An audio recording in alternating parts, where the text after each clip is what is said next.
The relevance of B.R. Ambedkar is still very much there even nowadays, and the kind of social order which he was trying to profess was that everyone should be able to live at peace with the other sections of society.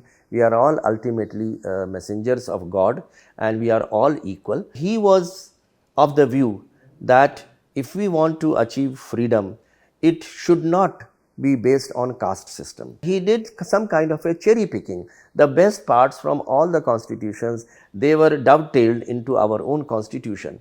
And he felt that it is absolutely necessary that the people of India, they enjoy certain rights and also have certain duties. I think there is a huge amount of relevance of both B.R. Ambedkar and Gandhi Ji in today's times, and I think the generation of today must express deep gratitude to how these two in fact thinkers thought about taking India forward.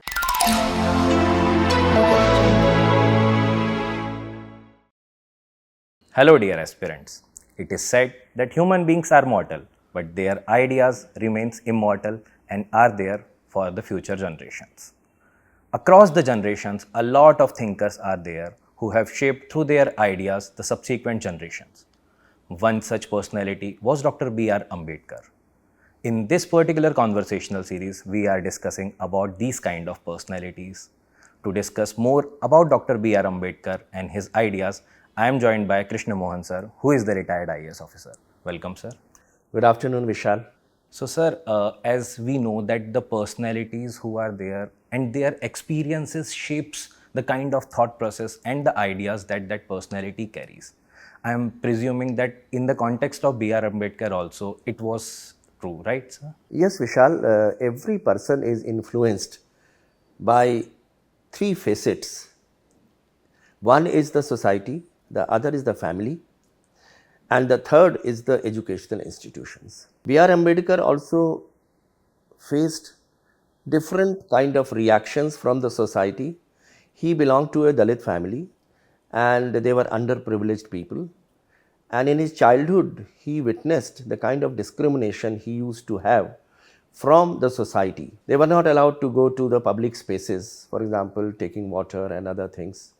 And he felt that a lot of discrimination and injustice is being meted out to the people who are downtrodden and weaker sections of the society. So this idea grew up from the very beginning itself, and he thought that he must start talking about it in a bigger way. Right. Discrimination which is meted out and how to get rid of that. And that is how he developed into a great thinker. In fact, he wore many hats.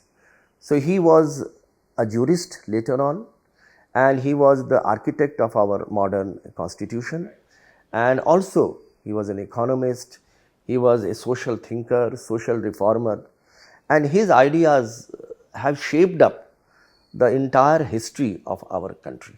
So, sir, as you have also pointed out, a lot of attributes about Dr. B.R. Ambedkar, but I think one such aspect which is in general not missing but in general subsided, that his contribution in the freedom movement. So I think the generation does not that much appreciate the kind of role. I don't know whether they are even aware regarding what bigger role he had played for the subsequent generation through the freedom movement. So can you tell the aspirants regarding what role he had played for the freedom movement? In the freedom movement, he along with Gandhi Ji played a very crucial role in getting freedom for our country in the nationalist movement, and he based his principles on secularism and democracy. They were the pillars, and he was of the view that if we want to achieve freedom, it should not be based on caste system. In fact, he abhorred the caste system, and he felt that it is necessary that people from all walks of life, all castes, all communities, they must come together. And that is why he advocated that we must get rid of this mentality of having a higher caste and a lower caste, and therefore he wanted to bring about all these people in the freedom movement. And his thoughts actually motivated and inspired people from all castes and communities to come forward for this freedom movement. So he was a great social reformer, and therefore he understood the nuts and bolts and intricacies of the caste system, and he felt that religion, caste and all these things which are there, they must be interpreted rightly, and therefore one of the important things which he felt was that we must start caste system abolition as early as possible, and the untouchability which was being experienced by the lower caste, he said that we have to bring in an egalitarian system of society. So in the freedom struggle, he based solidly on the principles of democracy, that all castes are equal, all communities are equal, and that is how he felt he united the entire country against the British. In some ways his ideas were not in total agreement with Gandhiji, but there was a constructive disagreement, and there were ultimately disagreement and agreements also, which ultimately gave rise to the Britishers leaving this particular country. Yes, sir. So as sir, you have rightly pointed out that there were a lot of disagreements also with Gandhiji on a lot of issues. One such issue was with respect to this caste related politics also. And we see there was a Poona Pact also in 1932, where there was a kind of a fierce debate between Gandhiji and the B.R. Ambedkar. So sir, can you briefly explain like what was the context behind this particular Poona Pact and how it shaped the freedom movement? So Vishal, as you rightly pointed out, this was a subject matter of discussion at great length, and Ambedkar ji was of the view that there should be a separate electoral system for the weaker sections of society, because he felt that unless and until you give them political importance, they must have political freedom, and they must be able to elect their own leaders. Unless those leaders come forward, they will not be in a position to change the system. So the system has to be changed by the very same people who are being oppressed, and therefore he advocated for separate constituencies, reserved constituencies for different oppressed sections of society. And then he advocated later on, of course, the system of reservation. But coming back to the differences, Gandhiji thought that this problem of discrimination can be solved through social reforms, but Ambedkar ji was of the view that unless you give them political power, they will not be in a position to bring the people, the oppressed people at a higher pedestal to remain equal with the higher castes in the system. So I think all these kind of ideas we are seeing in the constitution that talks about the social justice also, and these are the contribution of Dr. B.R. Ambedkar.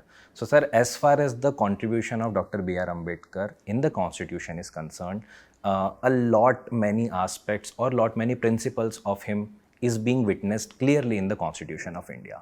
So sir, why he is known as like the father of Indian Constitution? Can you throw some light on it, sir? B.R. Ambedkar was the chairman of the drafting committee of the constitution, and he was also the first law minister of India, because he was a great jurist, and he had immense knowledge of a large number of subjects. He did his post graduation masters in many subjects, and therefore rightly so he was made the law minister.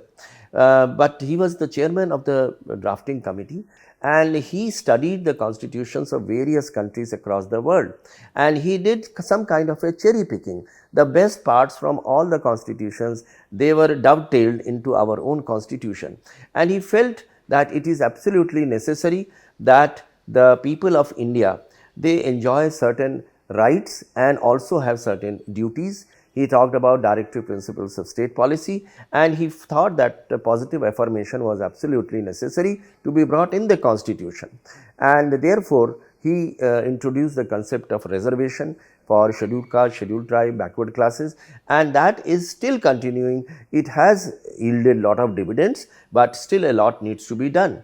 And then he introduced the concept of liberty, federalism, secularism. All these concepts were brought by him, and he felt that education was absolutely necessary if you want to uplift the weaker sections of the society. So he advocated that we must gain education, and this is how he tried to get the best education in this world, and when he came back, he used all his knowledge and education in drafting one of the best constitution, written constitution in this world.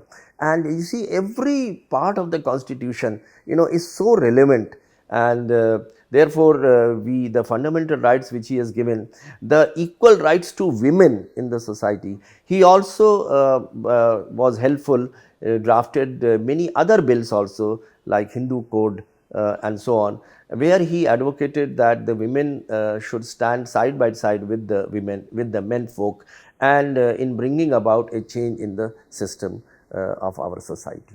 Right. So as sir, you have highlighted the issue regarding the women, that the equality of women is still a kind of like debatable topic, because a lot of legislations are there, but still there is a kind of like lack of equality that is being observed, be it the political order or be it the social order. So what kind of equality that Dr. B.R. Ambedkar was striving for the women specifically as far as the constitution is concerned? All aspects of women's life, whether it is marriage, whether it is divorce, whether it is property, he was advocate of that the women must have the same kind of rights which are being experienced by the men folk. And that is how he introduced these concepts in the constitution, as well as in many other special laws which were framed for the women, whether it is wages, whether it is for providing them employment. In fact, in the constitution there are at least a dozen articles which deal with women folk, providing equal employment, equality, wages, opportunities. So all these things he was aware of. He felt that the society is a patriarchal society where the women have been oppressed all along. So in fact, this is how he was an advocate of all the oppressed section of society, whether it was the lower sections, castes, or whether it was women. So he therefore introduced to great care in bringing about these articles, specific articles providing for rights to the women as well as the backward and the scheduled caste and the oppressed sections. Right. So as you have rightly pointed out, that a lot of care has been taken during drafting of the constitution and considering rights of all the sections of the society. So sir, now a kind of like summarized question from my side, that what kind of social order Dr. B.R. Ambedkar was striving for, like whether it was a kind of like completely changed society from the ancient society, or is there any kind of minor modification that he was striving for in the society? So Vishal, the relevance of B.R. Ambedkar is still very much there even nowadays, and the kind of social order which he was trying to profess was that everyone should be able to live at peace with the other sections of society. We are all ultimately messengers of God, and we are all equal, and therefore we should not discriminate on the basis of caste, creed, community, religion, and this he had been advocating all throughout. And therefore he felt that certain things must be brought through law. They cannot be brought through social order, and that is why he was careful to bring these things in the constitution and in special laws. And a lot has been done, as I said, but still lot needs to be done for bringing affirmative justice for the weaker section of society as well as women. I think there is a huge amount of relevance of both B.R. Ambedkar and Gandhi Ji in today's times, and I think the generation of today must express deep gratitude to how these two in fact thinkers thought about taking India forward. Already India is moving ahead in a great way in all aspects, and I think B.R. Ambedkar laid the foundation of the pillar of democracy and a great economy in this world. He was also a great economist, and therefore he brought about many land reforms as well.